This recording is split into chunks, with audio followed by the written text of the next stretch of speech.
મારું નામ હેલો. પારુલ છે. હું વડોદરામાં રહું છું. પહેલી બે વસ્તુ હું જણાવવા માંગુ છું કે હું ગવર્મેન્ટમાં જોબ કરું છું અને મારી ઉંમર 43 યર્સની છે. હવે આ જણાવવાનું કારણ હું તમને પાછળથી કહીશ. હવે ગવર્મેન્ટમાં પંચાયત ડિપાર્ટમેન્ટમાં છું. હવે અમારે કોઈ પણ કામ કરવું હોય ગામે, અ, તો એના માટે સાક્ષી જોઈએ કે અમારે પેઢીનામું બનાવવું છે કે કોઈ પણ કોઈ ગામ રિલેટેડ કોઈ પણ કામ કરવું છે તેના માટે સાક્ષી જોઈએ અને સાક્ષી દ્વારા અમે કામ કરીએ. તો આજે હું મારા જીવનમાં પ્રભુએ જે કાર્ય કર્યા છે ને એની સાક્ષી આપવા જઈ રહી છું. એટલે હું ખૂબ જ ગર્વ અનુભવું છું કે પ્રભુએ જે મહાન કાર્ય મારા જીવનમાં કર્યા છે એની હું સાક્ષી આપું છું. મારા જીવનને મેં અત્યારે હાલ 3 તબક્કામાં વહેંચેલા છે. પ્રથમ તો પ્રથમ તબક્કામાં એક ધાર્મિક ખ્રિસ્તી કુટુંબમાંથી આવું છું. નાનપણથી જ ચર્ચમાં જવું ફરજિયાત. કંઈ પણ થાય ચર્ચમાં જવું જ ફરજિયાત છે. ધર્મ શિક્ષણના ક્લાસ અટેન્ડ કરવા કમ્પલસરી છે. એટલે નાનપણથી જ ચર્ચમાં રેગ્યુલર જવાનું, ધર્મ શિક્ષણ અટેન્ડ કરવાનું, એ બધી ધાર્મિકતા કરતા જ આવ્યા હતા. પછી જેમ જેમ જેમ થોડી થોડી હું મોટી થતી ગઈ, પછી થોડા સમય બાદ અ, અચાનક મારા પપ્પાની કંપની બંધ થઈ ગઈ. પછી એના કારણે ઘણી તકલીફ થવા લાગી. પછી મારી મમ્મી પ્રાર્થનામાં આવી. પછી મમ્મીએ કેરેસ્મેટિક પ્રેયર ગ્રુપ જોઈન કર્યું. પછી સાથે સાથે અ, હું 10મામાં હતી તે વખતે અમારા સોસાયટીમાં પણ એક આંટી રહેવા આવ્યા હતા મેથોડિસ્ટ. તો એ પણ એક પ્રેયર ચલાવે બપોરે. તો મારું 10th પતી ગયું હતું, હું ફ્રી હતી. બપોરે હું ત્યાં પ્રેયરમાં જઉં. પછી મમ્મી સાથે પણ બધે પ્રેયરમાં જઉં.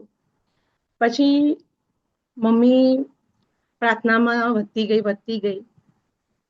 પછી મમ્મીને એક પ્રાર્થનામાં વચન મળ્યું, રોમનો અધ્યાય 4 અને 17મી કડી, કે જે વસ્તુઓ હજી અસ્તિત્વમાં નથી એને હાથ મારીને પ્રભુ અસ્તિત્વમાં લાવે છે. અને પ્રભુએ પછી આગળ હું કોલેજમાં હતી, સેકન્ડ યરમાં, અને એ વચન ઉપર મારી મમ્મી પ્રાર્થના કરતી ગઈ અને એના દ્વારા મને અને મારા ભાઈને ગવર્મેન્ટ નોકરી મળી. તો એ વખતે તો એટલો મોટો ચમત્કાર થયો કે જાણે અમારા આખા ખ્રિસ્તી સમાજમાં વડોદરામાં કે બે ભાઈ બહેન છે અને અમને 10th ના બેઝ ઉપર કોઈ પણ એક્ઝામ આપ્યા વગર 10th ના બેઝ ઉપર તે વખતે 2004માં અમને નોકરી મળી. હવે એ વખતે મમ્મીએ એ વચનથી પ્રાર્થના કરી, કાર્ય કર્યું. મેં મમ્મીની સાક્ષીઓ ઘણી બધી જગ્યાએ સાંભળી, પણ હું સમજી નથી શકી કે એ વચનની શક્તિ શું છે. પછી મારી નોકરી ચાલુ થઈ ગઈ. હવે નોકરી એવી હતી, પંચાયત ડિપાર્ટમેન્ટમાં તલાટીની નોકરી ગામે. જ્યારે નોકરી જોઈન્ટ કરી તો અ, જે સગાવાલાઓ હોય બધા, ઓહો, તલાટીની નોકરી કરે છે, બહુ પૈસા, તલાટીની નોકરી કરો છો, બહુ પૈસા. એટલે મને સમજાયું નહીં પહેલા તો, કારણ કે તલાટીની નોકરી શું કરવાનું એ તો પેલું પહેલા ખબર જ નથી પડતી. પછી ધીરે ધીરે ધીરે ધીરે કરી અને જાણ્યું. પછી મનમાં મેં કીધું આ બધું શું છે, આ કેવી રીતના કામ કરવાનું. કારણ કે કશું પણ લોકોને આપણે કામ કરીને આપીએ, પરંતુ દરેક વસ્તુમાં પૈસાની લેવડ દેવડ. હવે હું તો આ વસ્તુમાં પડી જ નહીં. અને આ વસ્તુ તો આપણું પ્રભુ વિરોધી છે, આપણે આ કઈ રીતના કરી શકીએ ખ્રિસ્તી તરીકે. એટલે મારી નોકરીમાં છે ને સંઘર્ષ ચાલુ થઈ ગયો. જ્યારે જ્યારે ગામે જવું, કંઈ પણ કામ હોય એટલે મારે સંઘર્ષ થાય. પછી એટલો બધો થાય એટલે પછી મારા બીજા બધા ફ્રેન્ડ્સ ને બધા મને કહેવા લાગ્યા કે યાર તું તો કોઈ પણ ગામે જાય છે ને તો તું તો અહીં આગ લગાડે છે કે એ લોકોની બધાની નોકરી સ્મૂથ ચાલે અને મારે સંઘર્ષ કરવો પડે. ઘણા બધા મને કે તું દિશાથી ઉલટી દિશામાં વહે છે કે જે પ્રમાણે દિશામાં વહેતું હોય ને પાણી એમ વહેવાનું કે મેં કીધું અ, મેં કીધું એ કેવી રીતનું શક્ય બની શકે જ્યારે આપણે પ્રભુ ઈસુને સ્વીકાર્યા હોય તો એ કઈ રીતના શક્ય બની શકે. પણ હું પ્રભુને તે વખતે ઓળખતી હતી ખાલી, પ્રભુને મેં જાણ્યા નતા. એટલે હું એ બધી ઓફિસને લઈને એ બધી સંઘર્ષને લઈને હું ખૂબ ટેન્શનમાં રહેતી હતી. ઘણી વખત બહુ હતાશા થાય, નિરાશા થાય કે યાર આવું કેવું, લોકો તો કેટલી આસાનીથી જોબ કરે છે, લોકો કેટલી રીતના એકદમ સરળ રીતે એમની લાઈફ જઈ રહી છે. પછી એમ કરતા કરતા પછી મારા મેરેજ થયા. અમારા હસબન્ડ ઘણા પ્રેમાળ, સમજદાર અને ખૂબ સારી રીતના અમારું લગ્ન જીવન પસાર થતું હતું. પછી બે બાળકો, પણ અંદર હૃદયમાં કંઈક ને કંઈક જાણે આમ કંઈક ખૂટે છે અથવા તો કંઈક સંપૂર્ણ નથી. અને બસ એવો અહેસાસ થયા કરે. ચર્ચમાં જવું, પ્રેયર્સમાં જવું એ બધું તો રેગ્યુલર ચાલતું જ હતું, તેમ છતાં એક એવો અહેસાસ થયા કરે. પછી ત્યારબાદ નગરા ચાલુ થયું ફાધર પરેશ દ્વારા, એટલે અમે ત્યાં જવાનું ચાલુ કર્યું.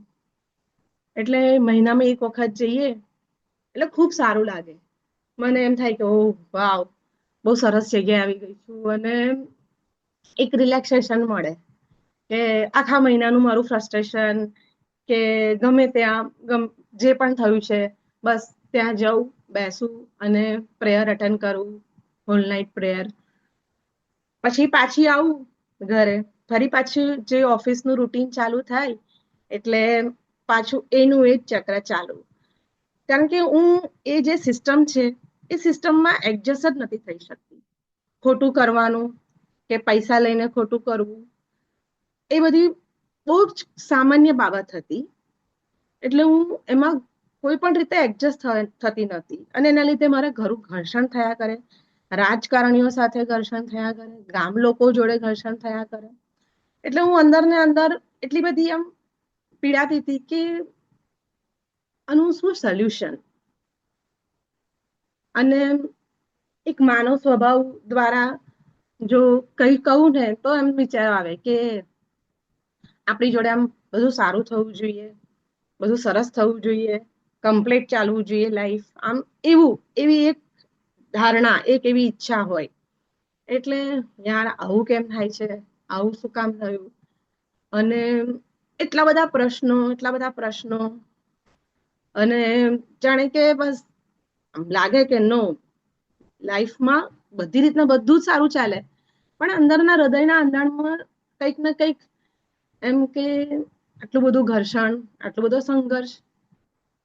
પછી એમ ધીરે કરતા કોરોનાનો સમય આવ્યો. પછી કોરોનાના સમય દરમિયાન અમારી ઓફિસ તો ચાલુ હતી એટલે એ સમય તો હું જતી હતી અને ખાસ બહાર તો કોઈ જોવા મળે નહીં એટલે એકદમ એકાંત જેવું લાગે રોડ પર આવતા જતા. પછી તે વખતે બ્રધરે ઓનલાઈન પ્રેયર ચાલુ કરી દરરોજ સાંજે. એટલે શરૂઆતમાં તો હું એકલી બેઠી પ્રેયર માટે. પછી થોડા સમય પછી એક દિવસ મારા હસબન્ડ પાછળ ઉભા રહીને સાંભળતા હતા તો એમને પણ ગમ્યું એટલે એમણે પણ બેસવાનું ચાલુ કર્યું. એ બેઠા એટલે પછી બાળકોએ પણ બેસવાનું ચાલુ કર્યું. પછી અમે આખું ફેમિલી એ ઓનલાઈન પ્રેયરમાં બેસવાનું ચાલુ કર્યું. પછી બ્રધર વચન સમજાવતા અને અમે લોકો વચન લખતા. પછી જે મારો સન છે એ ઘણો નાનો હતો એ વખતે, તો અમે એ મસ્તી કરે એટલે અમે એને બાજુમાં બેસાડીએ અને એમને ડિસ્ટર્બ ના કરે ને અમે એટલે એને ડ્રોઈંગ કરીને આપે મારા હસબન્ડ, એટલે કલરિંગ કરે. હવે જયારે બ્રધર વચન સમજાવે અથવા તો કંઈક આમ એવું બોલે, સમજાવવા માટે કોઈ ઉદાહરણ આપે તો એ મારો સન એટલો નાનો તેમ છતાં પણ એ રિસ્પોન્સ કરે, હસે, પછી હા, અને ધીરે ધીરે કરીને એ પણ વચન મેમરાઇઝ કરવા લાગ્યો, બોલવા લાગ્યો. પછી બ્રધર વચન સમજાવે, પછી હું વચન લખું, પછી એ વચન બીજા દિવસે વાંચું. એમ મનન કરતા કરતા વચનોમાં મેં એક દિવસ પ્રભુનો અનુભવ કર્યો કે આ વચન એ આપણે જે રીતના વાંચી જઈએ છે, કે લખાયા છે, કે આપણને વર્ષોથી બાઇબલ આપવામાં આવ્યું છે, એ કઈ બુક તરીકે ફક્ત વાંચવા માટેની ચોપડી, કે આપણને ચર્ચમાં જ ખાલી વાંચવા માટેનું એ પૂરતું નથી. આ પ્રભુના જીવતા જાગતા શબ્દો છે. અને જ્યારે હું એ સમજવા લાગી તો એ શબ્દો જાણે મારી જોડે વાતો કરે છે એવું મેં મહેસૂસ કર્યું કે પ્રભુનું વચન આજે મેં વાંચ્યું, પ્રભુનું વચન આ કે છે, તો મારું હૃદય એટલું આનંદથી ભરાઈ જાય કે વાવ, પ્રભુ તમે જીવન માટેની, તમે પ્રભુ આટલું જીવનના એક પ્રશ્નો માટેનું, અથવા તો જીવન કેવી રીતના જીવવું, પ્રભુમાં કેવી રીતના જીવવું, એ એક વસ્તુ તમે પ્રભુ તમારા શબ્દોમાં લિખિત રૂપમાં તમે અમને આપી છે. એટલે પછી હું ધીરે ધીરે ધીરે ધીરે ધીરે ધીરે ધીરે બાઇબલ વાંચતી ગઈ. પછી મારી ઓફિસમાં જવા માટેનો મને 1 કલાક લાગે, 1 કલાક જવાનો, 1 કલાક આવવાનો. એ સમય દરમિયાન હું હેન્ડસ્ફ્રી નાખી પ્રેઝ એન્ડ વર્શિપ કરું, ટંગ્સમાં પ્રેયર કરું, અને ધીરે ધીરે ધીરે ધીરે ધીરે ધીરે મને પ્રભુની એક સાચો, મારા હૃદયમાં એક સાચો પ્રેમ મળ્યો, પ્રભુનો એક સાચો આનંદ મળ્યો. પછી કોઈ પણ પ્રશ્નો કે કોઈ પણ પરિસ્થિતિ આવે તો એ વખતે મારી સામે પ્રભુનું વચન આવી જાય. પછી હું જેમ વચન સમજવા લાગી, પછી એક દિવસ હું યાકૂબનો ગ્રંથ વાંચતી હતી, 1લો અધ્યાય ને 5મી કડી, કે જો તમારામાં કોઈમાં જ્ઞાનની ઉણપ હોય તો તેને ઈશ્વર પાસે માંગણી કરવી, એટલે તેને મળી રહેશે. પ્રભુ પાસે મેં આ વચનમાંથી પ્રભુ પાસે માંગણી કરી. પછી હું તો જાણતી નહોતી, પણ જ્યારે મેં ઓફિસમાં જાઉં, પછી કોઈ પણ કામ, કે અમારા ઓફિસર્સ સાથે, ગ્રામ લોકો જોડે કોઈ પણ વાત કરું, ત્યારે મને પ્રભુનું જ્ઞાન પ્રાપ્ત થયું કે મારે એમને કેવી રીતના જવાબ આપવો, કે એ લોકોને મારે એ લોકો જોડે પવિત્ર આત્માએ મને સમજ આપી કે આ લોકો સાથે કઈ રીતના વાત કરવી, એમને કેવી રીતના જવાબ આપવો. પછી ધીરે ધીરે ધીરે ધીરે ધીરે મેં મહેસૂસ કરવા લાગ્યું કે હું કંઈ પણ જવાબ આપતી તો એ લોકો કહેતા કે સાચી વાત છે, સાચી વાત છે. મેં કીધું, અત્યાર સુધી તો આ લોકો મારો કોઈ પણ વસ્તુમાં, કોઈ પણ વાતમાં આટલો વિરોધ કરતા હતા, અને હવે એવું કહેવા લાગ્યા છે, મારી સાથે અગ્રી થવા લાગ્યા છે. તો કોઈ પણ પરિસ્થિતિમાં કેવી રીતના એ પરિસ્થિતિને ફેસ કરવી, અને આટલા ગ્રાઉન્ડ લેવલ ઉપર જ્યારે ડાયરેક્ટ પબ્લિક સાથે કામ કરતી હતી, એટલે જાત જાતની પબ્લિક આવે, જાત જાતના પ્રશ્નો, અને એટલું બધું હાઈ રાજકારણ કે શું કેવી રીતના કરવું કાંઈ સમજ ના પડતી હતી. પણ જ્યારે પ્રભુનું જ્ઞાન પ્રગટ્યું ત્યારે મને ખરેખર અહેસાસ થયો કે પવિત્ર આત્મા મને સમજણ આપવા લાગ્યા. પછી એક દિવસ હું રોમન્સ નો અધ્યાય વાંચતી હતી, 12મો અધ્યાય ની 2જી કડી, કે આ સંસારના ઢાળામાં તમારું જીવન ઢાળશો નહીં, પણ તમે નવી મનોવૃત્તિ ધારણ કરી તમે જાતે પલટાઈ જાઓ. હું આ વચન સમજી ના શકી, એટલે મેં એને છે ને સતત વાંચ્યું. પછી મને પવિત્ર આત્માએ એટલી ઊંડી સમજણ આપી કે આપણે આ સંસારના વિષયો પર આપણે પ્રેમ રાખીએ છીએ, કે આપણી એક સારી લાઈફસ્ટાઈલ, સરસ ઘર, સરસ જોબ, ગાડી, સારું બેંક બેલેન્સ, પણ એ સંસારિક વિષયો છે. એ આપણને જે જીવનનો સાચો આનંદ છે, કે સાચો પ્રેમ છે, એ આપી જ શકતા નથી. પરંતુ જે પ્રભુની મનોવૃત્તિ છે, જે પ્રભુનો સ્વભાવ છે, એ સ્વભાવ, એ મનોવૃત્તિ આપણે ગ્રહણ કરવાની છે. ત્યારે જ આપણા જીવનનો શું હેતુ છે, આપણા જીવન માટેની પ્રભુની શું ઈચ્છા છે, અને આપણે કેવી રીતના જીવન જીવવું જોઈએ, પ્રભુની ઈચ્છા મુજબ એક સાચું ખ્રિસ્તી જીવન કેવી રીતના જીવવું જોઈએ, એ આ વચન દ્વારા મને મળ્યું. અને જ્યારે આ વચન દ્વારા મને આ રિવીલ થયું, હું એટલી બધી ખુશ થઈ ગઈ, એટલી બધી ખુશ થઈ ગઈ કે મારે આનંદનો કોઈ પાર ના રહ્યો, કે જાણે મને મારું સર્વસ્વ મળી ગયું હોય ને, એવું મને લાગ્યું એ વખતે. બસ આ વચનથી હું પ્રભુને એટલું બધું મારું જીવન સમર્પિત કરી દીધું કે પ્રભુ, જીવન હોય તો બસ ખ્રિસ્તમાં હોય, એના સિવાય કોઈ જીવન છે નહીં. એટલે અત્યારે હું ફક્ત એટલું જ વિચારું કે મારે મન તો જીવવું એટલે ખ્રિસ્ત અને મરવું એટલે લાભ. બસ, કે પ્રભુએ જે જીવન આપ્યું છે એ પ્રભુના વચનો અનુસાર, એવું નહીં કે કોઈ પણ પરિસ્થિતિ કે કોઈ પણ દબાણ દ્વારા કોઈ પણ વ્યક્તિ કે કશામાં બી આવી અને આપણે કોમ્પ્રોમાઇઝ કરીએ એ પરિસ્થિતિ સાથે, એ વસ્તુ થી હું એટલી બધી ઉપર આવી ગઈ કે પ્રભુનું વચન આવું કે છે તો મારે ચિંતા કરવાની કે મારે આ સંસારના વિષયો પર પ્રેમ રાખવાની કોઈ જરૂરત જ નથી. પછી એની બિટવીન મારું પ્રમોશનની ફાઇલ આવી. પ્રમોશન ખૂબ ખુશ હતી. પ્રમોશનની ફાઇલ ચાલી રહી હતી અને અચાનક જ મને ચાર્જશીટ મળી. મેં જે મારું વર્ક હતું એ મેં પરફેક્ટલી ડન કર્યું હતું, પણ જે મારા ઉપરી અધિકારી હતા એમનું વર્ક એમણે જે બરાબર જોયું નહોતું, એ વર્કનો પૂરેપૂરો દોષ મારા ઉપર નાખવામાં આવ્યો અને કેસ ચલાવવામાં આવ્યો.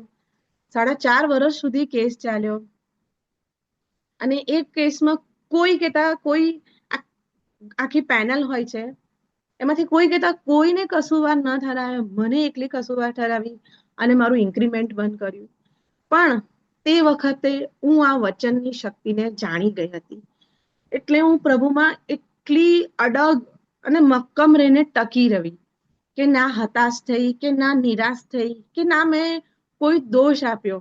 બસ પ્રભુ, કારણ કે દુનિયાવી રીતના પ્રમોશન મારે આપણે ઝંખના રાખીએ છીએ, પણ જે આત્મિક બાબતો છે, જે આપણને પ્રભુના રાજ્યમાં લઈ જાય છે, એના ઉપર આપણે ક્યારેય મનન ચિંતન જ નથી કરતા કે શું હું એના માટે લાયક બની છું, શું હું એ આત્મિક રાજ્ય માટે પ્રમોશન મેળવવા માટે હું ત્યાં સુધી પહોંચી છું.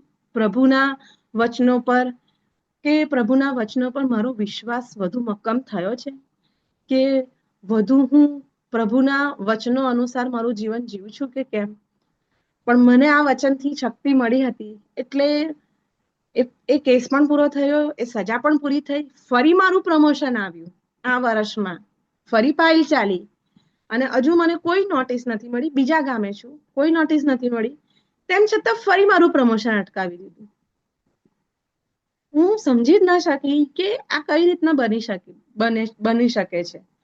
તેમ છતાં પણ મારા હૃદયમાં કોઈ પણ જાતની હતાશા કે નિરાશા નહીં, ફક્ત ને ફક્ત પ્રભુનો પ્રેમ અને પ્રભુનો આનંદ થી મારું હૃદય એટલું ભરેલું હતું કે હું એ વિષયોમાં પડી જ નહીં કે પ્રભુ, હું તો બસ તારો આભાર માનું છું કે તે તારા રાજ્યમાં મને ઓલરેડી પ્રમોટ કરી દીધી છે.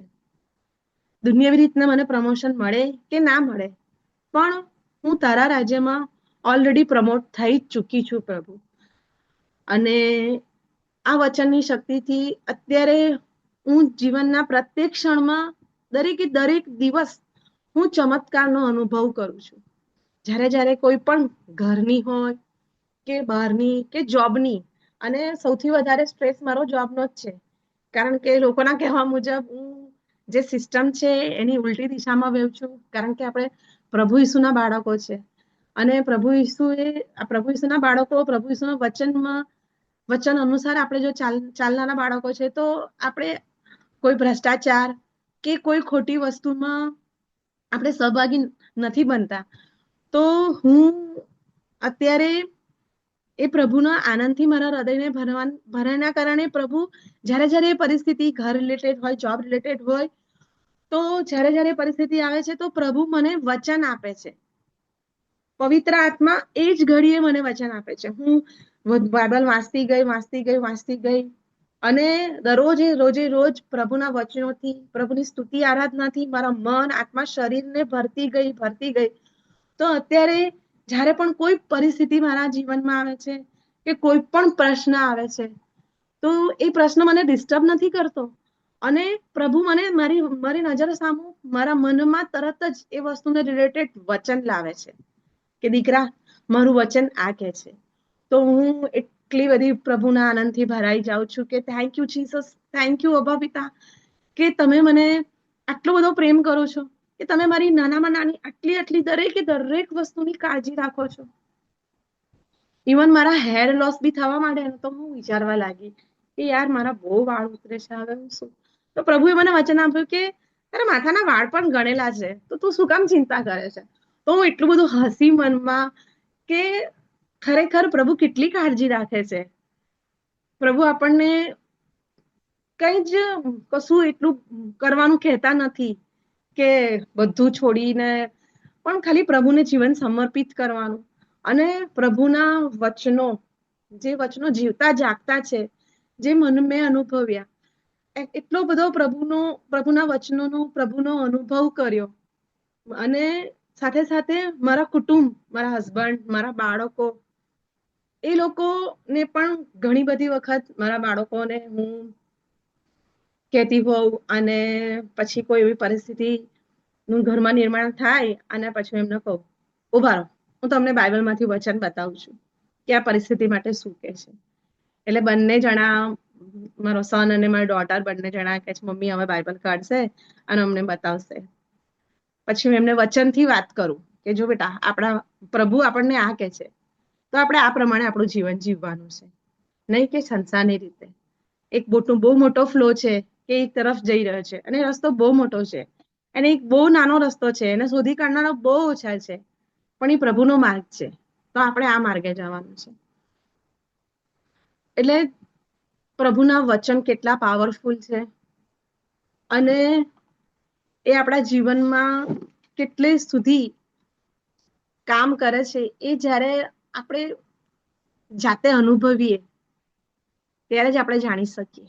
અને એ પ્રભુનો અનુભવ, એ વચનો રોજ વાંચવાથી, મારા જીવનના અનુભવથી અને રોજ એના ઉપર મનન ચિંતન કરવાથી, અને જ્યારે જ્યારે આપણા જીવનની પરિસ્થિતિ આવે છે, કારણ કે આપણી એક્ઝામ તો ત્યારે જ થાય છે, કારણ કે પ્રભુ પરના વચનોનો દાવો કરવો અને બોલવું તો ઘણું સરળ છે. મેં વચ્ચે હમણાં થોડા દિવસ પહેલા જ એક ફાસ્ટ કર્યો હતો, તો મને એમ થયું કે યાર, આ ફાસ્ટ કરવો તો કેટલો સહેલો છે, પણ એટલો જ કલાક, એટલો જ સમય પ્રભુ સાથે બેસવું, પ્રાર્થના કરવી, એ કેટલું અઘરું બની જાય છે. કારણ કે આપણે કંઈ ને કંઈક આ બાબત કે બીજી ઘરની કે સંસારની કે ઓફિસની બાબતમાં એટલા બધા ઘૂંટાઈ ગયા છે ને કે જાણે આપણને એમ છે કે પ્રભુ માટે આપણી પાસે સમય જ નથી, મારે સમય કાઢવો પડશે. પણ આપણે જ્યારે પ્રથમ સ્થાન પ્રભુને આપીએ છીએ ને, ત્યારે આ દરેક વસ્તુઓ સંસારની હોય કે પ્રભુનું વચન છે ને કે તમે પ્રભુના રાજ્યની શોધ કરો અને આ બધી વસ્તુઓ તમને ઓટોમેટિક મળી રહેશે. તો બસ હું અત્યારે એ જ પ્રભુના વચન અનુસાર જીવી રહી છું કે સંસારની કોઈ વસ્તુઓ માટે કે કોઈ દુનિયાવી વસ્તુ આનંદ માટે કે કોઈ પણ વસ્તુઓ માટે માંગણી ન કરતા, બસ પ્રભુના વચનોનું આપણે ઊંડાણપૂર્વક સમજી શકીએ, એનું રહસ્ય પ્રભુ આપણને પવિત્ર આત્મા દ્વારા સમજાવે અને એનો આપણે સાચો અનુભવ કરીએ.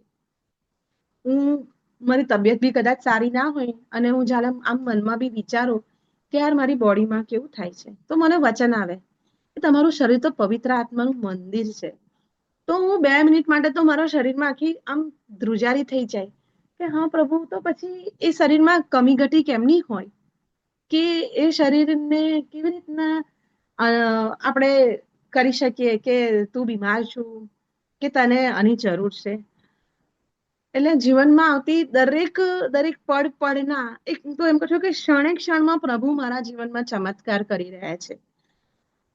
અને એ પણ એક એક વચનો દ્વારા, એક વચનો દ્વારા, કે પ્રભુનું વચન આ છે, પ્રભુનું આ વચન આ છે. અને પ્રભુએ જે શું કહેવાય, તમે સત્ય જાણવા પામશો અને સત્ય તમને મુક્ત કરશે. અને આજે હું ખરેખર પ્રભુના વચનોનું સત્ય જાણી અને મુક્તિ મને મળી છે સાચા અર્થમાં. અને સાચા અર્થમાં પ્રભુના સાચો પ્રેમ, સાચો આનંદ અને સાચી દયાનો મને અનુભવ થયો છે. Thank you so much. તમે બધાએ મારી સાક્ષી સાંભળી એ માટે હું આભાર માનું છું. Thank you sister, thank you so much आपके इस साक्षी के लिए। और बहुत सारे लोग ये सोचते होंगे कि मैं भी प्रभु में ट्राई करता हूँ, मैं भी करती हूँ, मैं भी प्रार्थना करती हूँ, मगर मेरे को क्यों बहुत सारे अन्याय मेरे को देखने को मिलती है। और ये साक्षी जो है वो एक्चुअली उत्तर है कि यस, हमने प्रभु यीशु को स्वीकार किया है, मगर इसका मतलब ये नहीं है कि हमारे साथ अन्याय नहीं होगा, मगर होगा, मगर साथ साथ प्रभु की उपस्थिति भी हमारे साथ रहेगी। Praise the Lord. जैसे પ્રેઝ ધ લॉर्ड. सिस्टर ने बताया कि उनके विरुद्ध झूठा कोर्ट केस चलाया गया था और बहुत लंबे समय तक चला, और सिस्टर बहुत ही वो परेशान थी, मगर साथ साथ में प्रभु इनके साथ थे। मुझे अभी पता है कुछ 2 साल पहले हमने फायर प्रेयर हमने इंट्रोड्यूस करवाया था, फायर प्रेयर। क्योंकि ये फायर प्रेयर जो है ये अग्निमय प्रार्थना है, हम पाप में रह के हम ये वो प्रार्थना हम बिल्कुल नहीं कर सकते हैं। तो मैंने ये देखा कि सिस्टर विदाउट और उनका पूरा परिवार कोई भी पाप से कॉम्प्रोमाइज बिल्कुल नहीं करता है, खूब पवित्रता है उनमें, उनके परिवार में। तो मैंने बोला ये बहुत अच्छा मौका है कि मैं यहाँ से मैं शुरू करूँ ये अग्निमय प्रार्थना। सो फायर प्रेयर जैसे जैसे पूरा परिवार ने स्वीकार किया, स्पेशली सिस्टर ने लीड किया, और हम देखने लगे उस फायर प्रेयर के द्वारा ये डायरेक्टली एक्चुअली वो शैतान को अटैक करता है, वो बंधनों को तोड़ता है। और हमने अद्भुत रीति से जो 4 साल से ज्यादा जो कोर्ट केस चल रहा था, फायर प्रेयर मतलब प्रभु का शब्द के द्वारा हम देखते हैं वो बंद हो जाता है, वो क्लोज हो जाता है, जो बहुत लंबी समय से वो चल रहा था। बहुत सारे लोग अपेक्षा रखते हैं कि हाँ तुम मुझे पैसा दो और हम ये सब करवा देंगे, मगर सिस्टर ने एक पैसा भी नहीं दिया, एक पैसा भी नहीं दिया बंद क्लोज करने के लिए, मगर प्रभु को अप्रोच किया और प्रभु ने अलौकिक तरीके से, हम देखते हैं जो लंबे समय तक था वो जीती प्रभु के द्वारा। और आज भी मेरे भाइयों और बहनों चुनौती आती है उनके जीवन में, ऐसा नहीं है कि नहीं है करके, मगर आज वो चुनौती उनके लिए असली नहीं है जब उन्होंने प्रभु के शब्द को पहला स्थान दिया है। Praise the Lord, hallelujah. Praise the Lord. और आज હાલેલુયા. सिर्फ सिस्टर खुद, वो ऐसा नहीं कि वो खुद अभी पवित्रता में है, मगर वो पूरे परिवार को वो खींच लाई है।